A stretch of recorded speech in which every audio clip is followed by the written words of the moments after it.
thank you everyone for having me. I'm really fortunate and proud to be here representing the SFMTA tonight.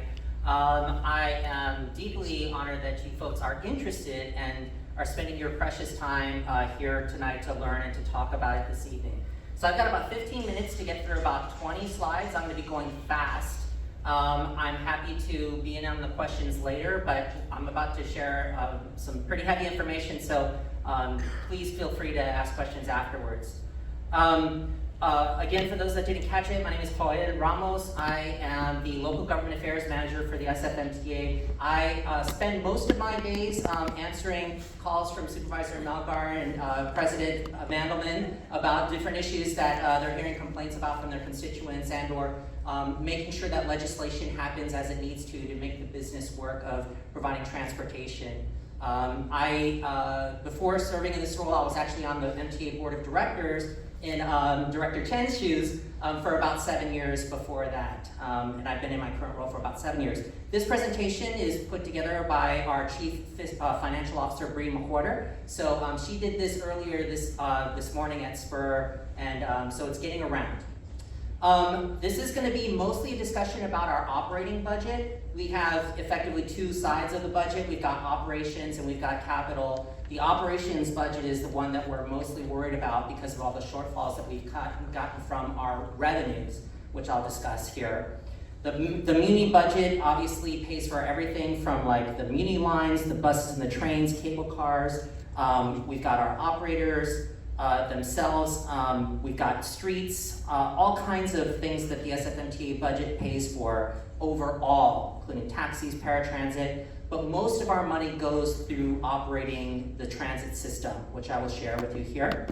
The transit system, as you all know, is very important for the whole Bay Area. The whole region's economy is dependent on transit, and Muni carries over half of the Bay Area transit riders in the whole region here. On an average day, I'll get into it, we're carrying about 500,000 riders per day. To put that in perspective, that's more than half of all the transit riders in the Bay Area. I think BART on their best days carries less passengers than we carry on our weekends, on a weekday. Just to give you a perspective as to how many passengers we're carrying each day.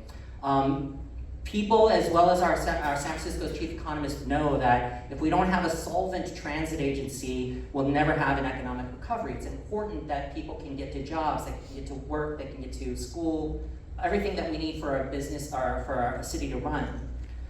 The investments that we have made in Muni service over the past few years are definitely paying off. Investments in the way of transit infrastructure, safety, customer information systems, employee mentoring and training, maintenance that we've been doing more regularly, the cleanliness. All these things are demonstrating improved ridership that we're getting since the pandemic. And here's a quick little snapshot of where we were back in 2010 to the, we can see the ridership going up over time. And we've got, we're actually at about 73% of our recovery as to where we were before the pandemic started.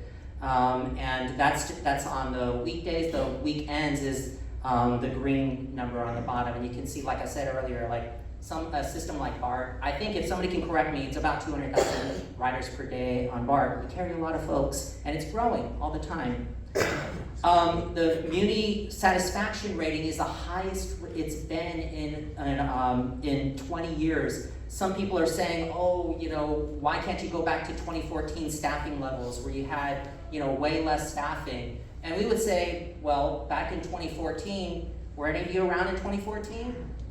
Because if you were a Muni passenger, you knew that Muni just wasn't as reliable and as efficient as it is now. And we have made investments in operators and maintenance and everything that makes the system work, cleanliness, safety, all those things. Same thing for like on another side, on the street side with the MTA overall. 2014 was when we first enacted Vision Zero, and we've since needed more staff to actually employ folks to make our streets safer for everyone as a pedestrian that's a transit rider, and actually bicyclists as well. You can see a whole lot more folks. Our reduction in collisions on bicycles has been demonstrated to be lower, much lower. It's down to apart from the ones that happened regrettably on the federal properties, there have been none last year, which is a terrific improvement from where it was in 2014. What I mean is by fatalities, regrettably. So our budget challenges are very real, and they're tied to the economic recovery of the city. The revenues are generated by SFMTA activity that is lower since the pandemic, especially parking. The revenues from the city and the state government, from city and state government, are at risk due to economic instability. And inflationary pressures are growing in an expenditure at 4% per year. Revenues are only increasing about 3% per year. And the budget challenges are coming, the way that's manifested is this current budget cycle that we're in, it turned into a $50 million shortfall from what we had projected to get back in parking revenues and transit fare revenues and other revenues. We've been able to close the budget gap more or less. Director Chen will be voting on it finally on some transit train changes that we're gonna have to make to accommodate some savings in the system. But even after that is going to be finished up on the 15th, when we're hoping we can bring that budget into balance, we're going to be looking at a much bigger hole, because the federal and the state funding that we've been floating on since the pandemic is going to run out, and yet the revenues that we were seeing in parking and fares just isn't back to where it needs to be. You can see here, there's a little glimpse of those revenues. We get a lot of money from the general fund. That's that big blue, kind of teal color there. That's 37% of our monies come from there. Operating grants from the regular basis that we get from the state and the federal governments. We get parking revenue at about 18% of our revenues and 8% of our fares. And then other revenues like construction permits and things of that nature, smaller programs, rents and whatnot. Revenues down, unfortunately, across the board. It's a slow economy. People are working from home. Transit revenues are down 46% compared to the pandemic. It's higher despite the discrepancy in the ridership return versus what we're actually getting in fare box. A lot of it also has to do with a lot of the fare programs that we've created, like Free Muni for Youth and whatnot. Parking revenue is down 14% compared to what was happening before the pandemic. And the San Francisco General Fund, what we're getting from the Board of Supervisors and basically ourselves, as we all pay our sales tax and contribute to the general fund, those are actually going down. That funding went down as well. And state operations grants and clearly the federal government grants are all at risk. An example of this is like parking garage revenues. You can see here the light blue is from 18-19 and the darker blue is the projected from 24 to 25. You can see the more neighborhood services on the left portions are recovering a lot better than the other garages. The Civic Center garage the Civic and government projections there in the middle, and then you can see that's the Civic Center garage, and then the ones downtown are on the far right. You can think of the one at Mission and it's right, 5th and Mission. Thank you, Supervisor. That one, I think we were bringing in a revenue like generally about 20 million per year, and now we're down to like something like 9 million per year. So we're seeing a lot less revenues in the way of our garages, unfortunately. Some of my time last week was working actually to get some interesting new arrangements with leasing some of that garage space to like construction projects and other uses that we might be able to get some other revenues in. We're trying to be as creative as we can. What we're doing to generate more revenue, to get more of that coming back, we're doing what we can to grow ridership, and we've demonstrated we're doing that. We've increased Muni fare inspections by hiring an additional transit fare inspectors, increasing transit revenues by an estimated $3 million they brought in. And we've increased fares, fees, and fines starting in July of last year, projecting to generate another $13 million across the next 2 fiscal years. And then we've been optimizing our existing parking programs with a goal of generating about $18 million of revenue per year ongoing. And then what we could, and it's always dangerous to do this because we don't like to do this, but we've moved what we can from the capital budget over to the operations budget. There are some people that wanted us to do more of that. That's dangerous because we would very quickly go back to a fleet that's unreliable and a system that riders can't depend on. Here's a breakdown of our expenses. You can see that transit is the bulk of our expenses at about 59%. You can see some people are saying, oh, you've got so many people in your communications department, for example. We could get rid of all of our administration and still be nowhere near what we need to be paying for the operation shortfall that we've got. What we've done to cut spending and become more efficient, one of the reasons why I was waiting until about 10 o'clock last night for Bree to finish this presentation is because she's working with less staff.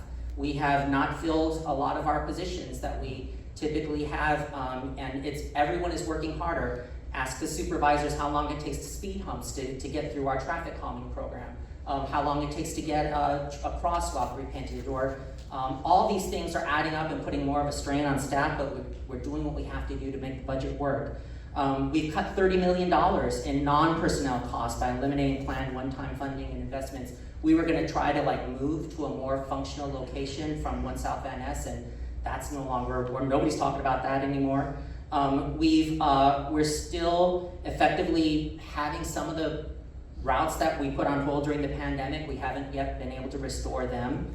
We're going to be cutting service regrettably this June, which I would imagine, so I don't know, it's up to the directors themselves and what they decide on, but there will be some cuts to some of the transit that we've been discussing over the past few months with respect to the 5 and the 9, turning them around on Market Street, combining the 6 and the 21. That's less service. Nobody wants that, but it's something that we're forced to have to do.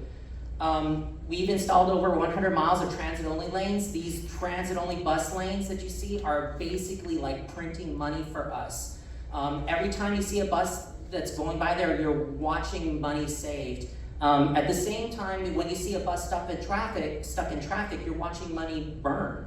The most expensive component of a bus is the operator driving it and making sure that it's running safely and efficiently. And when we can get transit-only lanes, we can serve more of the city with less buses because they're moving around a whole lot faster, and that's translated into savings. We've also using new technology to optimize our systems, like license plate readers for our parking control officers, or what some people still call meter maids. While generating this new revenue and cutting spending and becoming more efficient, we've closed, we feel like we're on the brink. Again, it all depends on what the directors do, but we're very close to closing that $50 million budget gap. And yet, we still have this huge budget gap coming, despite what we've closed from 440 to 320 million. So we still have $320 million to solve for. To better illustrate what that looks like, just to give you all some perspective here, this chart does a good job of demonstrating what that orange bar that you see there, that represents the state and the federal funding that we've been getting, and the blue represents the state, local and state revenues that we've been getting. The gray is the enterprise revenues, enterprise meaning the parking and the transit fares that we've been able to get. And you can see that we're still a long way from closing that gap, and so... I'm sorry? Oh, okay. So you can see in fiscal year 26 and 27, we kind of fall off. There's a gap there, and that's the gap that we're trying to fill by making these changes and hopefully finding some new revenue streams. Until that gray bar you can see, which is our parking and transit fares, catch up with where we need to be. We've been able to develop our Muni funding working group. It was a group made up of lots of different stakeholders coming together and put together solutions from various perspectives. It was small businesses, it was institutions, it was advocates, it was labor. Everyone that we could think of, we put together into a room for several months. Supervisor Melgar was there, Board President Mandelman was there, and we've come up with some ideas as to how we're going to fill this hole. We talked a lot about a bunch of different things: Muni service cuts, non-Muni cuts like reducing constituent services and reducing things like flexing more capital into operations. reducing subsidies like eliminating the programs that we offer the youth or seniors, and eliminating the tow program. If you get towed and you're a person of lower incomes, there are some programs available for you. We talked about efficiency improvements. All these things we talked about over the past few months to come up with these the ideas for generating revenue, including things like a larger regional revenue measure, a local sales tax, a local parcel tax. We're hoping to generate more revenues by way of changing the way the commuter card, the Clipper cards work, and the programs that we might be able to create through that. Parking taxes, off-street parking taxes, utility user tax. More ride-hail tax would be something that we as a city all agreed to and was unfortunately disqualified. Then there's the non-ballot revenue measures, such as increasing the residential parking permit fee that some folks feel is way past due to be brought up to something more similar to what you would pay for parking elsewhere in the city. Extending paid parking, that's still on the table. It needs to be something that we have to consider and talk about. We know that a lot of people have been adverse to this, but we're in a place now where we might not have a choice, as well as extending parking meters to 10 p.m. Instead of stopping at 6 p.m. And good luck if you want to find a parking space after 6 p.m. like North Beach or so many of our commercial districts. I think personally that it would be a good thing for businesses, but that's a whole nother conversation. Transit fare optimization is a whole nother thing that we would talk about doing, is like where you can pay with your phone, like Apple Pay or Google Pay, when you come on, instead of having to hassle with a Muni mobile app or a Clipper card app. Same thing for parking optimization and maybe even more administrative cuts if we have to. All these things would work to close the gap. We do feel that no single source, not one of those things, even if we win the ballot measure and a local measure and a parcel, like none of it is going to fill a $322 million annual gap that we're anticipating. So it's going to have to be a package. The package will likely need to include more efficiency improvements and some more service and program cuts. We'll all need to come together to make compromises to get us out of the hole that we're in. We're hoping that conversations like this will be the start of that solution. And we're hoping that we'll be able to work in partnership together. We want your ideas, we'll need your support, as we'll be looking for funding for Muni service, paratransit service, traffic signal maintenance, all these things, parking garages, all these things that keep our city moving. I'm happy to take questions. I know that was a lot. I'm so sorry I had to be so fast. They only gave me 15 minutes. I know I went over. Thank you for your time and your patience.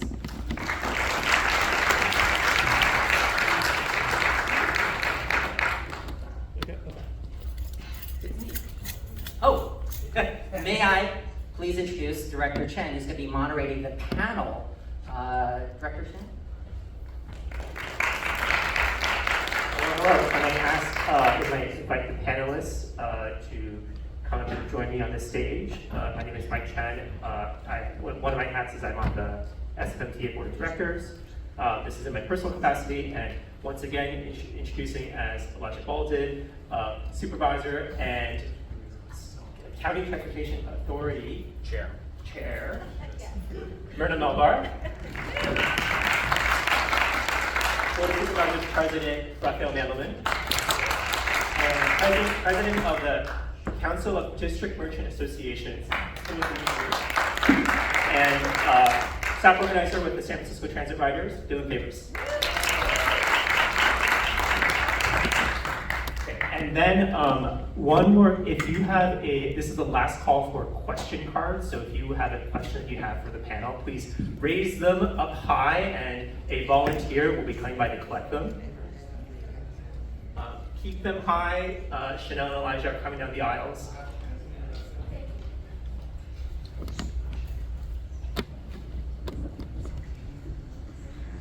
Well, thank you all for being here. It's a star-studded panel. I'm really appreciative of it.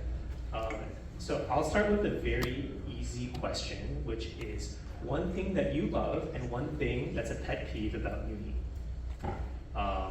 Feel free to take a moment to think about it. My one thing I love is that the 38 Rapid can take you from Union Square to the Target at Masonic in less than 15 minutes, even with rush hour. One pet peeve is that when you're waiting for a bus at the beginning of a line, you do not know if the bus is going to come in a minute or in 10 minutes, that's frustrating to me. So that's my love and pet peeve. Yes. Love and a pet peeve. I love and a pet peeve about Muni. If you love. Yes, feel free. Okay, I'll go. So I love writing Muni. I feel like every time I get on, there's like a little story of interaction with people there. I talk to people, I love talking to people, and I always learn something and connect. So I love that about Muni. The thing that is a pet peeve for me is how badly we use technology. And that is from the apps that we've had that tells you when the next bus or train is coming that never works. Google always is better, I should say, to like really pretty much everything else. I think payment, I think that we are, in the middle of Silicon Valley and it's kind of inexcusable. So that's my pet peeve. Thank you. Feel free to. I'm just doing popcorn, so. I think my Muni love, ever since I was a kid, has always been the trains. I think, when you're a kid, getting on the train is, for some reason, way more exciting than getting on a bus. And I think maybe that's, I don't know why that is exactly, but I've always loved the trains. My pet peeve as an adult supervisor is the J Church, which has consistently been the lowest performing train line in the system from before I was a supervisor and remains that way. And we've looked at it a million different ways. MTA staff and I have yelled at each other, and we've gotten yelled at by the residents of Noe Valley, and it's just been painful.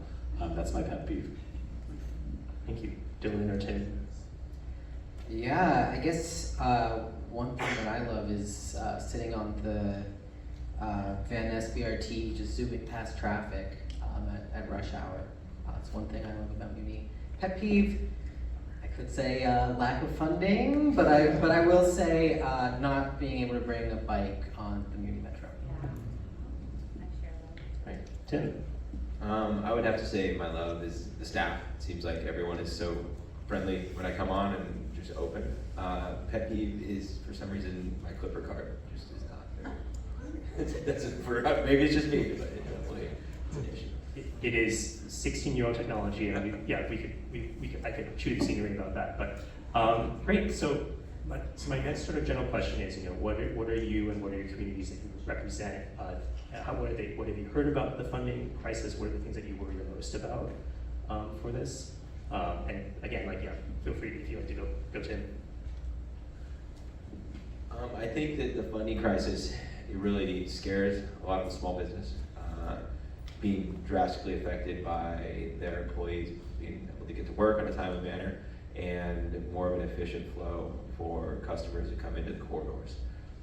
And I think we're hearing a lot of that, and I think if we could just get a little bit more in front of it, it would really give the merchant corridors and merchant associations and small merchants the ability to prepare. So, thank you. Supervisor President Dylan. So I represent District 7, and that is a very large district, geographically spread out and very diverse. And we have 3 very large educational institutions that rely on transit for their success: City College, San Francisco State University, and UCSF Parnassus.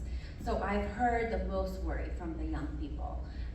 When the free Muni for Youth program was put on the table as possible for cut, all the kids went nuts. And so we have a District 7 and a District 7 Youth Council. We're the only district that does that because, young people are really important in terms of leadership development and what they have to say.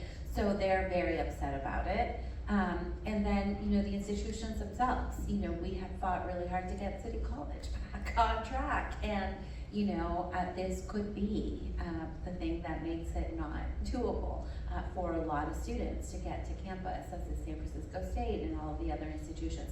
And we've also heard a lot from seniors because the district, like every other district in San Francisco, is hilly. And folks depend on public transportation to get around in our city. And it makes a difference for people living independently when they age, to be able to, get out and do things. So those are the two broad groups that I've heard the most alarm from. Thank you, Supervisor Mandelman. Yeah, so I love a working group, and one of the first working groups that I got Mayor Breed to pull together when I recently joined the board back in 2019, we had a Muni performance working group, and we get excited transit nerds. We brought in folks from other transit systems and stakeholders from in San Francisco, and we talked over many meetings about what was then a real some real performance problems, not so much at that point with the buses, but still some. But the trains, there were issues with the trains. There was a lot. We weren't exactly in Muni meltdown land, but there'd I think been like a minor meltdown before Ed Reskin had left, and there was just a sense that the system was not performing well.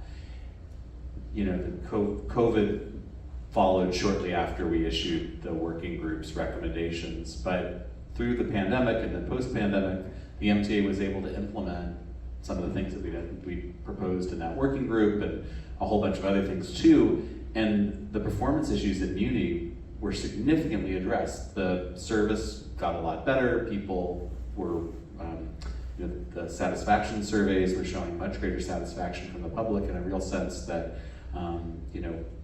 the system was working much better. We hired a lot of operators, we had just a better functioning system, and we have that now. And my biggest fear, as we start thinking about cuts, is that we're gonna undo, 6 or 7 years worth of hard work, or maybe more than 6 or 7 if you go back, but hard work that has made this system a better functioning system. It's not yet what we want. We want more service, we want more frequent service, in lots of places. We want better coverage for the hills that Supervisor Melgar and I represent, but we've made real progress, and the potential of losing that is, I think, the thing that freaks me out the most about where we are. Thanks. The question is, what does the deficit mean for our constituents? What have you been hearing within your community, and what do you fear the most about the crisis? I will turn that to the audience as a question. How many of you took transit here today? A lot of you. Actually, I walked. Well, so then you are my constituency. You're my people. So I'll ask you, what does this deficit mean for you? This deficit doesn't get addressed. We're looking at eliminating service in the hills. We're looking at 45-minute frequencies on some transit routes. We're looking at Muni Metro ending at 10 p.m. We're looking at potentially ending programs like discount programs for seniors, disabled people, youth. So that's, I guess, reframing your question as a question for the audience. That's what it means. That's what it means for transit riders. And I think Muni means different things to different people. For some people, it's a convenience. It's something that is nice to have. It's there and they'll use it. Other people, it's a lifeline. And I think we are privileged to live in a city where people who don't necessarily need to take transit can and do and love it. These are people who could afford to have a car or even take Uber or something every time. People choose to ride Muni because they like the experience. And we need to preserve that, but we also need to preserve service for the folks who rely on it as a lifeline, and this deficit doesn't get addressed. I think both of those sides have a lot to lose. Cool, thank you. Let's see. So, I don't think Joel addressed this in the presentation, but some of the conversations right now about addressing the funding deficit, funding gap, include going to the voters for some revenue measures. What are you thinking about as we look to possibly ballot measures that happen in June or November of 26? What are the things that you feel? Do you feel great about them? What are the things that how much behind them are you, right? So to be like, is this a do or die situation, or is this like, oh yeah, you know, we could live without it, you know, like how do you feel about the transit measures? I mean, it's do or die, baby. Like, I think, and I think there's, to the good, like a shared recognition among members of the Board of Supervisors and the mayor that the Muni deficit is, you know, our top priority for revenue going forward. We have to solve that problem, and the mayor has, you know, formed his outside committee to support whatever, you know, measure, you know, or set of measures we come up with. But here's another worry that I have. Although I think the political community and the activist community understand how important and dire this is, the public has a nasty, problematic track record of rejecting funding for transportation. I'm very proud, I see some Transportation Authority staff here. Thank you for your work. And the Transportation Authority doles out a half-cent sales tax, among other things, that generates about $100 million a year. We were able to renew that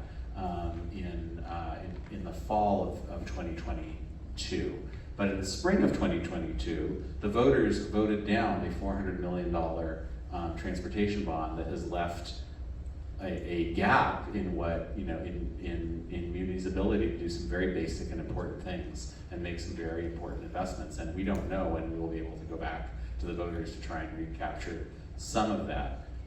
Back in Ed Lee times, there was another sales tax that was put on the ballot. It wasn't explicitly, I mean, it was sort of, it was complicated. There were two measures. One of the measures was saying how to spend the thing. The other thing was the measure, but it was supposed to be for transportation and homelessness.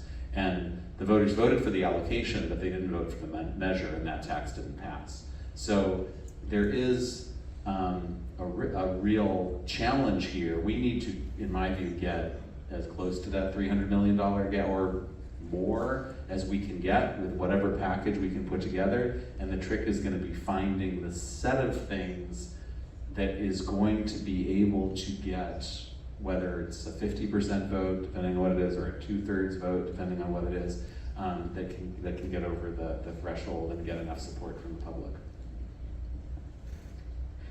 Yeah, I love what you just said there, which was 320 million or more. I think one of the things that I'm concerned about these ballot measures is we're gonna have to go to the voters, it's looking like next year, with two different ballot measures, one here locally and one on the regional measure. So while I choose to remain optimistic about that, I think there are a lot of passionate transit riders and advocates who are like willing to put in the work to make that happen.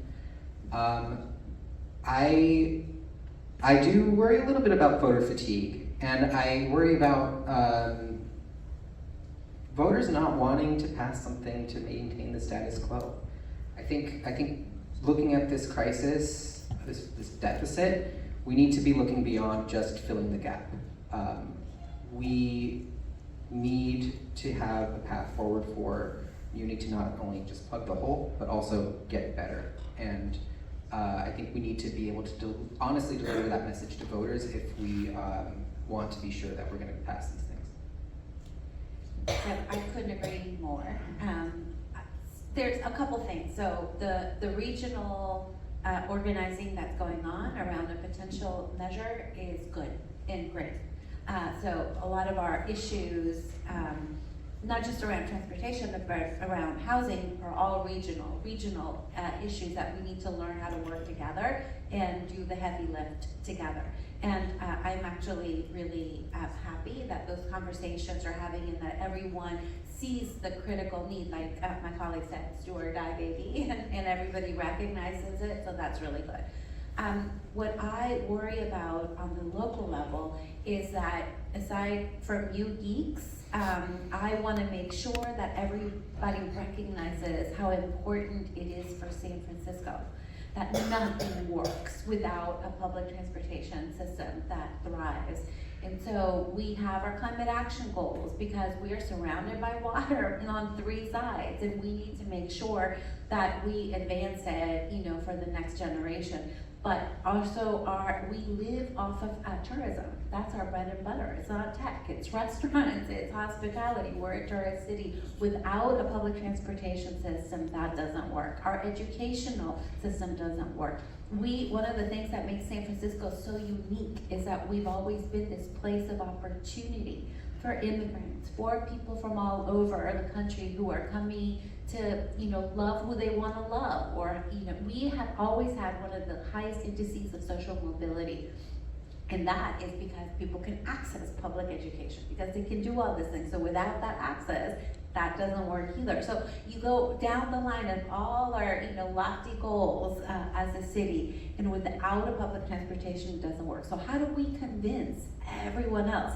People who are working on education, people who are working on business and tourism, how do we convince all those folks to not be so mad at the MTA because they closed JFK Drive, and instead recognize that without this, it doesn't work? So I am hoping that all of us will roll up our sleeves and talk to our neighbors and do the work together, because we really need it, and it is do or die. And I agree that we need to thrive, not just survive.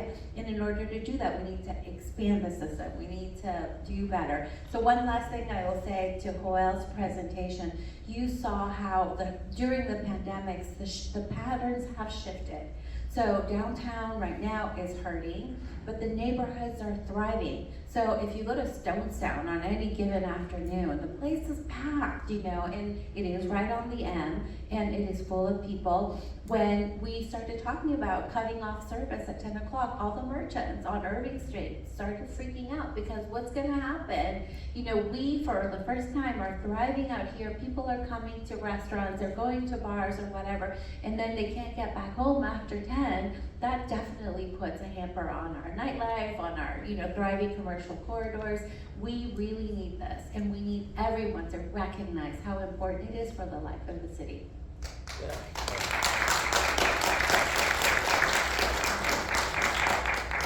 I think it's really important that we all work together, just like what everyone's saying. And in order to do that, we have to understand the holistic perspective of what it is to get around the city and how important that is for small businesses and the commercial corridors.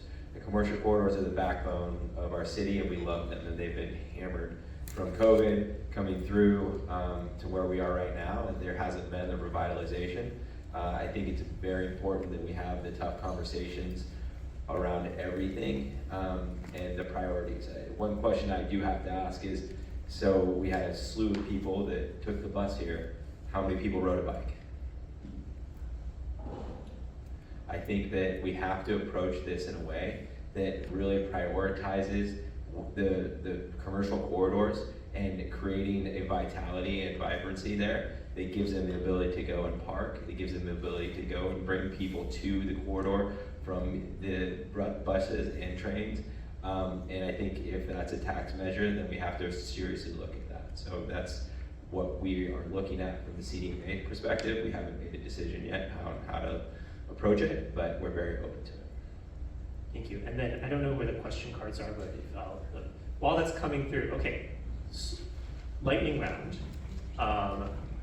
How much Muni service should there be, and answer in 3 sentences or less? And so going back to, you know, how much, what level is appropriate? One benchmark might be 2019 levels before COVID. One benchmark might be the current levels, which is about 85% of 2019 levels. You know, what is enough transit to you? And that doesn't have to be a number. It could be a feeling or a goal.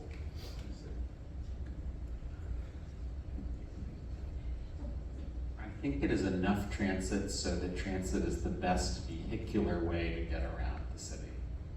And so,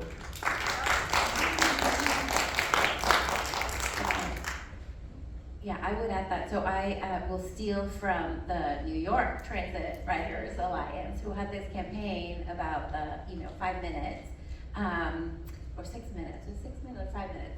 But one that is efficient, that will come frequently, and that is the cheapest option to get to where you need to go.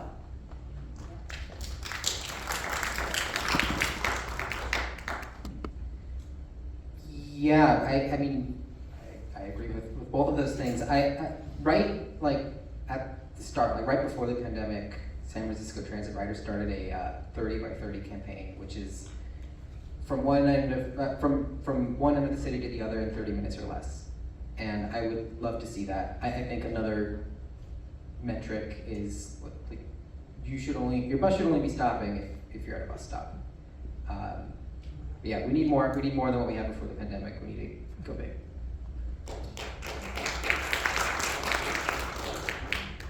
First off, I just want to say it's an honor to be up on the stage.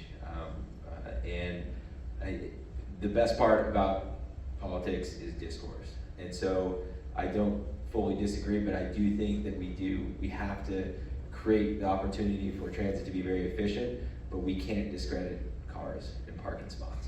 There's a lot of people that come from not just San Francisco to our commercial corridors, and I think it's really important that we don't discredit that and notice that like there's 9 million people in the general 50-mile radius of San Francisco. In order for us to come back economically, we have to start attracting to those individuals. And if we close out all the parking and they find it really inefficient to come in, then we potentially could lose out on that. Thank you. I have some audience questions. Some of them are very factual. I'm not sure if this panel. Oh, can ask. Well, does any? Someone asked why. Wow. It might be technical. Like how much of community funding comes from property taxes? I do not know that answer. I don't know if I don't know if Joel knows that off the top of his head. Property taxes? Yeah, that's gonna have to. Yeah, whoever asked that, please follow up with me How much afterwards. does Muni get from the general fund? The slide was on there. It was like I 40, can't remember what it's 40 or 45%. Yeah. So that's, I don't know, 1.3 times 40. Doing math in public is hard. It's like 480 million. So it's a general fund, but it's property tax, sales tax, business tax, and I have to break down exactly like where those come from. But you know, for the city, it all goes into a bucket, right? And then part of that bucket then goes into Muni. That's a good panelist question. The majority of the Muni budget does come from the general fund. The majority. The majority of the budget funding Muni That's right. public transit Yes. comes from the general fund. Yeah, Okay. yeah. And that, if you'll remember that pie chart that I had, I'll bring it up and get the specifics. Yes, that's not necessarily property taxes. I No, mean, it's not parcel tax. right, and so we don't have that, I- a dedicated parcel tax. But I will say this, there is a very direct correlation between property values and proximity to transit in an urban area. So if we are worried about, our property values and what goes into the general fund, which, some of us were, do this and have that responsibility, it is a thing, not just in San Francisco, but all over the United States. Okay, so here's one that may be a little spicy. How much should MTA be focusing on fare enforcement? And the question is, what's the revenue return on each fare enforcement officer?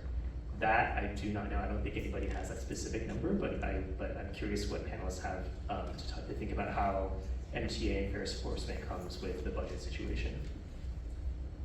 Yeah, well, I'll start. I understand the fare enforcement concerns. I think when you're riding the bus, when you're riding Muni, it looks like a lot of people aren't paying their fares. I think it's something like 20% of people are actually not paying their fares. A lot of folks are able to pay on their phone. They have a monthly pass. There are a lot of ways to pay for your bus ride without tapping. Free Muni for youth. Free Muni for youth, free Muni for seniors. Yeah, there are a lot of things. So I think the perception is worse, right? And so I was. I have a response, but continue.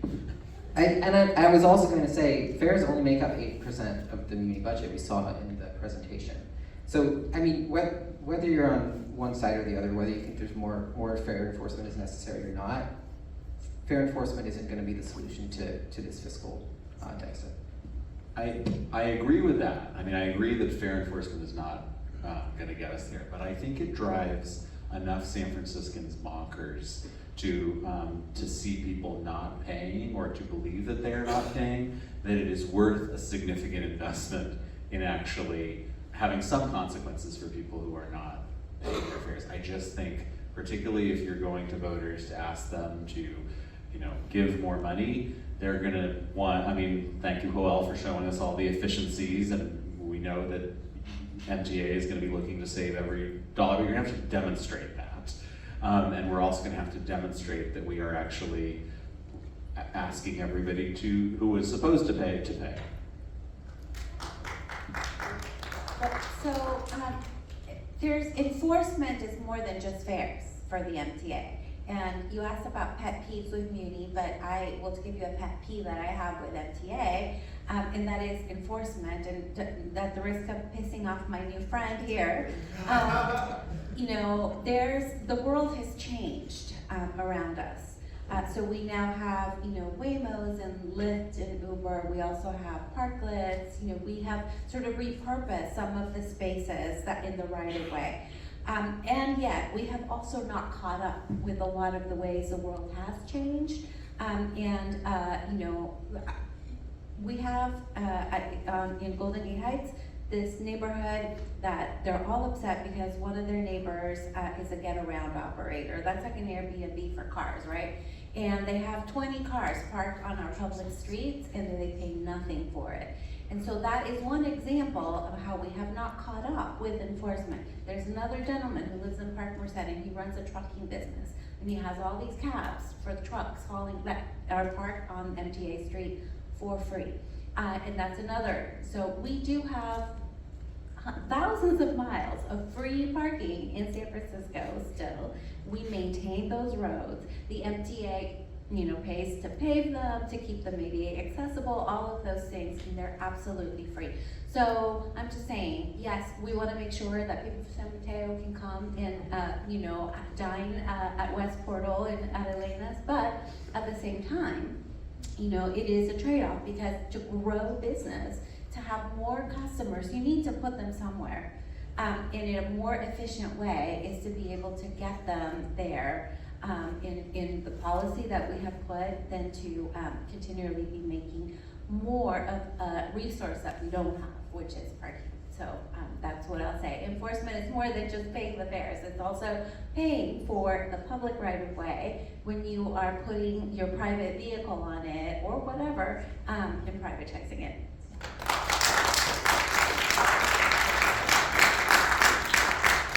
Chen? Yeah, I think that, again, discourse is the most important part of our democracy. So, pissing me off is inviting me to have lunch with you. I'm taking it all on. So, I think back to the fare evasion thing. Look, there's 500,000 people that ride a day, right? And the average spend of a Muni person riding is $4, give or take, $2.50. Okay. So, just kind of curious, so you're bringing in 2.5 million a day or let's just call it 1.7, 20% of the 2.5 is, You said you can't do math in public, you can't do it in private. $100 million a year fare, which is $20 million. yeah. Out of how many billion, what? It's like budget is like 1.4 billion, and so the fares are about 110 million. But I think fundamentally, fare enforcement is kind of a necessary thing in the way that Muni is currently getting funded. However, I don't think that's necessarily the way that Muni should be funded. I think we need to move, we should be making our transit as affordable and as accessible to everybody as possible, and I think lowering prices down to maybe even zero is the way to do that. Now, we can't do that with the current framework, but I think locally, regionally, statewide, we need to be examining how we're funding transit, how we're spending our valuable transportation money, and where we can get the most bang for buck. For every dollar you put into Muni, for every dollar that the city puts into Muni, we get $3 back in the economy. I'll fully finish and then I'll go back to Tim. Real quick, Yeah. I think that it's really important to highlight that in order for us to put a measure on the ballot, in order for us to reach into our pockets and understand why certain buses aren't running, it's really good to have this conversation and get it out to the masses so we can digest it and not have to be force fed. And I think that that's been a real big issue from a small business commercial corridor, is that all of a sudden things are just thrown at us. And I think that dialogue discourse really needs to increase in the communication. I met with Julie last week, amazing individual. And I think that it's really important that we keep this up and have a full understanding from a higher perspective view so we can disseminate and file the teeth of the big bad bully that everyone perceives MTA to be. So. Thank you. Okay, so here's a slightly, maybe a related Oh question. well. A related question is, there are some big things coming up. What are the ways that you feel like outreach or communication could be better? And that could be from MTA, that could be maybe with the Board of Supervisors, with the government. As we are confronting this crisis, what are the things that you feel like maybe members of the public can also do to help us get to like the future that we want? So that's a pretty open-ended thing. I guess one thing is that, is it MTA outreach? Is it kind of like what can members of the public do? What can advocacy people who want to advocate on this do? I think from someone who runs the Council of Small District Merchants, it's so important that not necessarily we have a seat at the table, but we're being filled in. Like everyone on my board is volunteer, and we do this because we love and want to contribute to the vitality of the city, and we want to contribute to the vitality of our commercial corridors, and we want to work with you guys and understand what's going on and potentially get ahead of things like Valencia, get ahead of, I know Oak Street just already passed, but like really, give our 2 cents on how it can negatively affect a mom and pop entrepreneur, if something happens. And obviously the good of the will is good of the masses, but it's important for us to have a seat at the table and converse. Yes, I think that that's like really crucial. And I will also say that not all the communication necessarily needs to be from the MTA. That, it's like all our collective responsibility to make it better. And to what Tim just said, I think 100% agree. And just like what I think that, the way to convince folks to support, an increase in taxes is to make the system better. I also think there's a lot of things that we can do to respond to the merchants and to the residents that will make things better. Not necessarily just with transit, but also with other MTA services. For example, what I've heard a lot from the merchants on West Portal is the parking for their employees, because it's all paid parking, so they have to move from meter to meter. Why can't we have like a corridor parking permit system, for example? So we have all of this parking on Portola that's free. We could implement a system there, for example. Or another thing that I've heard often is about the residential parking permit. It's not a functioning system, in the way that we intended it. We could make it better, especially if we're gonna charge people more money. It could be tighter, better, more functioning. So what I think we can do to spread the love and to make it seem like it's not such a big bully agency is to actually respond to the needs of folks, the needs for transit, but also the needs for the public, right of way, which we all use, that could be more efficient and more functional. One of the things that I guess I'm tired of is like merchants and transit seeing as being like pitted against each other so much. So I'm glad we're here having this conversation today. I think a lot of people love Muni because it's so San Francisco. It's such a local thing. It's such a San Francisco experience. And at least for me, it's the same. I have the same beliefs when I'm shopping, right? Like I don't buy from Amazon. I go to the local stores. I go out to the local businesses, the local restaurants. And I think a lot of transit riders really love our local businesses here in San Francisco. So it's it is frustrating when sometimes the discourse seems like only drivers are coming in and patronizing these places. I understand there's a balance. We should continue the conversation. I don't think it's all Right. And I think to answer the question, I think events like this are where we're seeing the facts, we're seeing the numbers, we're having a discourse, we're having a discussion. I mean, I guess you all will be the judge, but I think that's really helpful for getting the message out to the community.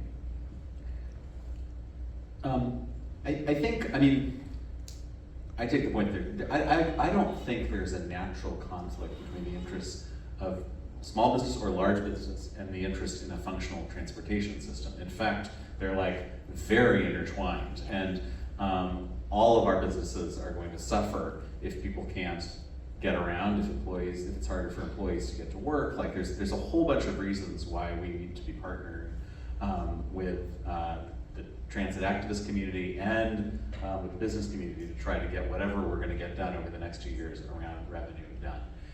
I do think, and I am someone who has supported many measures to like re-envision car spaces as, for other uses, and I'm very proud of Slow Sanchez and Noe, and I think that the parklets have been. We started the day at a symposium on parklets, and I've worked on many versions of the legislation around parklets, and but I do think it is important to listen to, and particularly if we are trying to convince a majority or maybe a supermajority of people to support taxes, we have to listen to the experience of people who are telling us that, notwithstanding our theories, that things are important to them. And I hear from retailers especially that commercial parking in neighborhood commercial districts, a way for people to get, maybe not to the restaurant as much, but to the grocery store, the cannabis dispensary, the hardware store, that for a lot of people, like, the ability to drive to that is important, and the inability to drive keeps them away. And maybe they're all suffering from false consciousness, but the retailers seem to believe this very strongly.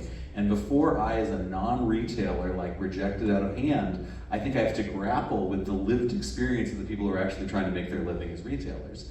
And I do think that, I and others, policymakers, I don't know that we've done that listening enough. I think Julie and the MTA now, I think they very much are, and I think that's right.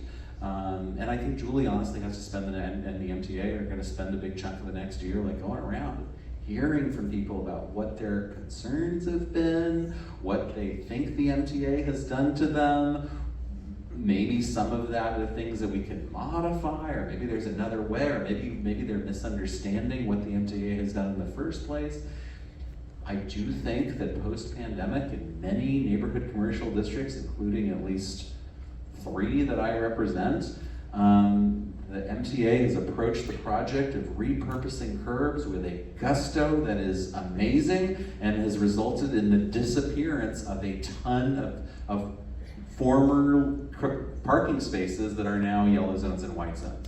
And if a white zone is, and in the Castro, for example, some of those white zones, frankly, are being used as parking by delivery.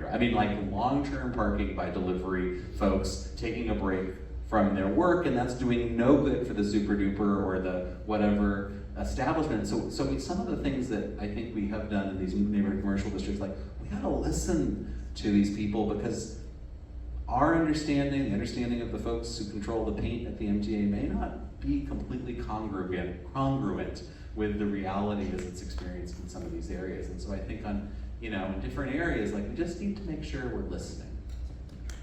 Thank you. All right, Real quick, I have to just give you one more. So I think Yeah. it's really important to highlight that everyone on the council is there because they're getting emails and calls and in meetings and holding all that free as a free service for the city because we care. And the information we are telling you, I'm sitting here telling you, is not coming from my own agendas. We are the servants that want to help small business thrive, and we're just telling you what we're hearing and what we're combating with. So. Thank you. All right, so I think I have to wrap up soon. So if We'd like to end with 1 minute of closing about what you feel about the transit crisis, a call to action for the people in the audience, how ray of hope or a vision, to offer. I'll go. I think let's work together. Let's all understand that the vibrancy and the economic vitality and the perception of San Francisco is hampered. And until we can all sit at the table, have discussions, and create the city that we love, and the most pretty city in the world, like, let's come together, let's sit down, and let's do the work. Yeah, thank you. Today we're talking here because we have a crisis that needs to be solved in pretty short term, the next couple of years. We need to plug this hole. But I want you to think about what we want, what we dream, what we aspire towards as a city for our kids, for the next generation, the next 10 years, 15 years. What do we want to see? So we are living in a world that has a climate crisis. We're also living in a world where, Rafael's numbers, if that hole in your budget is not totally because people are not paying their fares or because they're riding less. People are not coming to downtown because they're working from home now. Our patterns have changed. But also, Gen Z owns cars and drives far less than the boomer generation did. And that's a trend. That's not gonna reverse. So our responsibility is to plan ahead. The next 15 years, in the next 20 years, what's the world that we want to see? So whatever we do with the tax measure is just like a baby step, but we also all have to have that goal in mind. How do we have a thriving city where small businesses thrive, where kids can get to their educational opportunities, where seniors can live independently and thrive? How does that happen? And the decisions that we make together, collectively working together, are gonna get us there, and that's what we need to just keep as a focus. No microphone.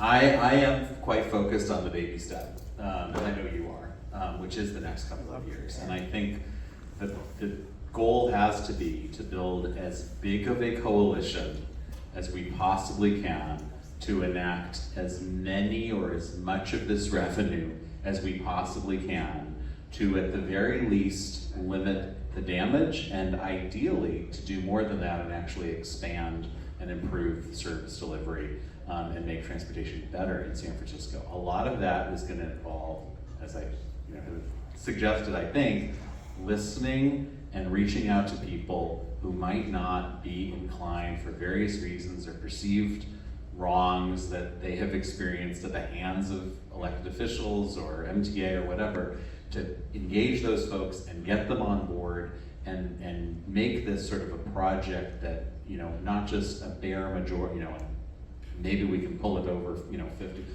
but something that really is like a thing that San Francisco broadly believes in and is willing to support and invest in a big, big, big way.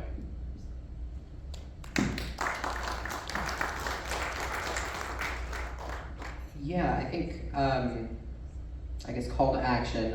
I think, where do we go from here? How do we get out of this crisis, this funding crisis? I guess I'll end on my thoughts on that.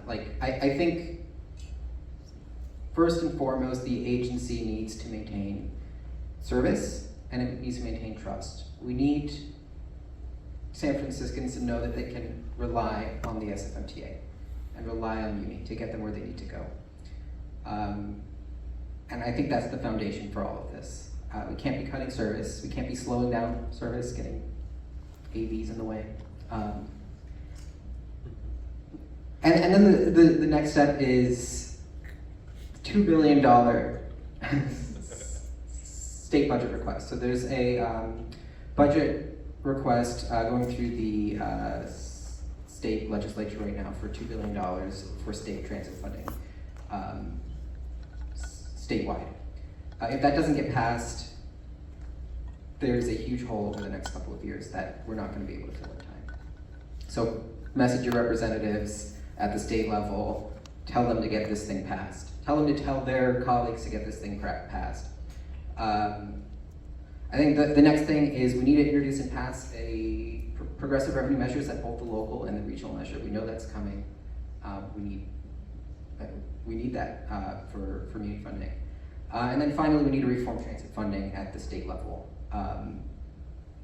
There's a task force together right now that's working on recommendations for how to change the structure of funding statewide so that transit agencies up and down the state aren't just stuck in this cycle of deficit cuts that has been going on for decades. We need sustainable transit funding. We need to be able to expand our service.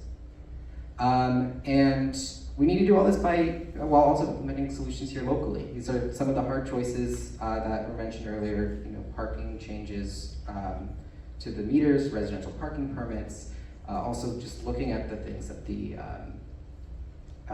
agency funds and see, are there more efficient ways of doing that? But anyway, this is all one huge campaign.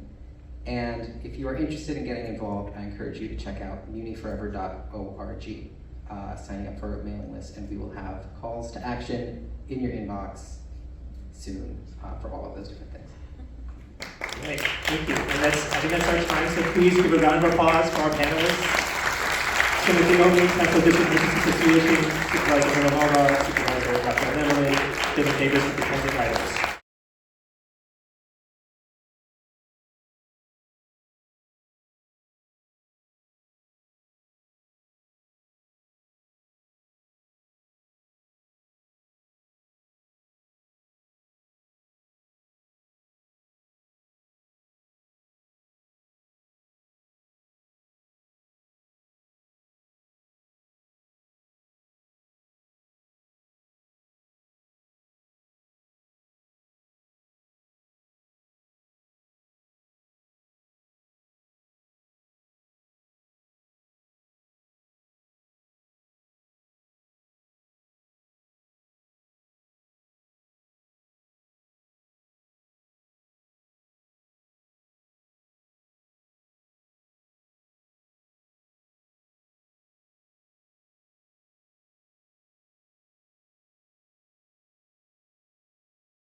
Good evening, everyone. I'm Rafael, and I am the District 3 Director for the San Francisco Eastern Neighborhoods Democratic Club.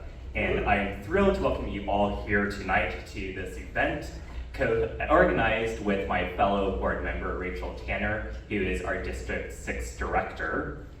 We're so glad you joined us for a discussion that promises to be timely and dynamic about one of the biggest issues San Francisco is facing today, and that is the future of our public transportation system, which is facing a projected $322 million budget deficit by 2026. ENDC was established by residents of San Francisco's supervisorial districts 3, 6, and 10 to organize voters and provide a discussion and educational forum to address the most pressing issues facing the eastern neighborhoods of our city. The mission of ENDC is to provide a democratic political voice to advocate an urbanist equity platform, a focus on creating complete communities with twin goals of keeping current residents and families in San Francisco while welcoming newcomers. We organize at the intersection of community building and local politics. I would like to take a moment to thank all of our panelists and speakers individually for joining us tonight and bringing their unique perspectives to this critical conversation. We have Supervisor Rafael Mandelman, President of the San Francisco Board of Supervisors and District 8 Supervisor. Thank you for your continued leadership and for being a vocal advocate for our city's infrastructure and social services.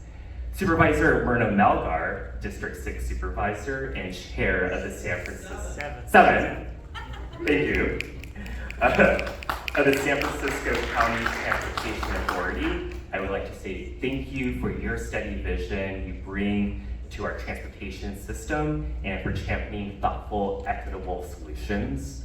We have Dylan Fabris as well, Community and Policy Manager at SF Transit Riders. Thank you for being a strong voice for transit riders and for bringing the rider experience to the forefront of public conversations. We have also Timothy Oming, who is the president of the San Francisco Council of District Merchants Associations. Thank you, Tim, for representing the small businesses and communities and reminding us just how critical public transportation is to our local economy. So thank you so much, and Joel Ramos will be taking it away, providing us with a SFMTA Budget 101.